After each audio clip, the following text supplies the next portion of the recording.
I do have something that you may want to check out. Take a look at this. Thunderstorm count, a severe thunderstorm warning count for yesterday into overnight, 21.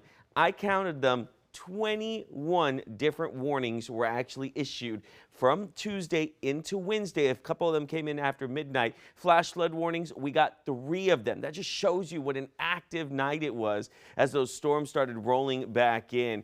Right now, though, very calm outside. Temperatures for today should be back up to around 83 degrees. Look at the hill country down into the, or at least up into the upper 70s. And as I play this out a bit more throughout the past couple hours, you can see that we've got plenty of cloud coverage out there. And in fact, that should continue as the day goes on. But look at what happens. This is a different model from the one I showed you in the last half hour if you're tuning in. This one's our HRRR model. So I want you to pay attention to what happens after 1 a.m. because you're noticing that it says the same thing, that we get a few showers, a few storms that could start to roll in. They fizzle out around the same time, but now everyone has a chance of maybe a shower or two. And that even continues as we get into the early morning hours before we start to get to spotty showers here and there for Thursday afternoon. So enough energy there to give us at least a few more that could roll by and get into overnight Thursday into Friday. Same chance of showers and storms could pick up one more time. So your risk overnight for tonight, really minimal. Most of it's going to remain well far to the west of us. You get some of that trying to roll into the hill country. In fact, as we look at your overnight threats,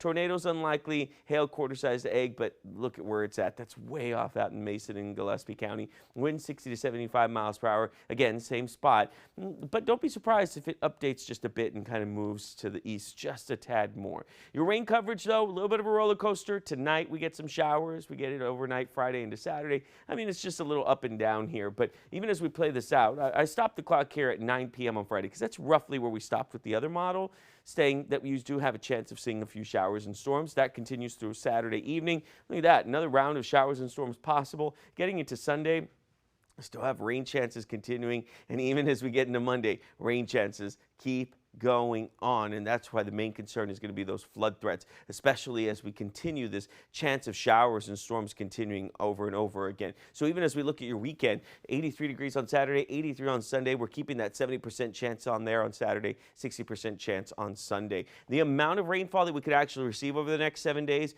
we saw it yesterday. We may do it again, 1 to 3 inches with isolated pockets between 4 to 6 inches, and very impressive with some of those numbers that came in. In fact, as we look at your 7-day forecast, rain chances pretty much all over the weekend and into the beginning of next week, and you can tell temperatures staying well below average into the low 80s, except for one day where we could bump up to about 87 degrees. To talk a bit more about what happened overnight, let's go ahead and send it over to Tommy House. Yeah, slow moving storms at the front. Thank you so much, Freddie. So this is the past recap of all the action we got through the day yesterday. Right around 4 or 5 o'clock, a few storms fired up out toward Mason, Llano, San Saba. Here's 6 o'clock. Not a lot going on. Sure, a strong to severe storm out west, but not too much in the Austin area. Through 7, 8 o'clock, this line began to move further south and east toward downtown Austin right after 9 p.m. So sunset, we had those storms continue to roll through. And then a moderate rain, we saw additional intensity of a moderate to heavy rain through 2, 3, 4 o'clock. This eventually cleared out.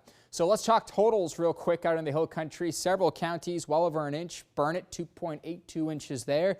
Up toward northern Williamson County over 3 inches, around 3/4 of an inch in downtown Austin, and 1 to 2 inches, if not more, in our eastern counties. And Freddie mentioned it, more rain is on the way through the next 7 days. We have more of an in-depth look at the storms on KXAN.com/weather. Avery?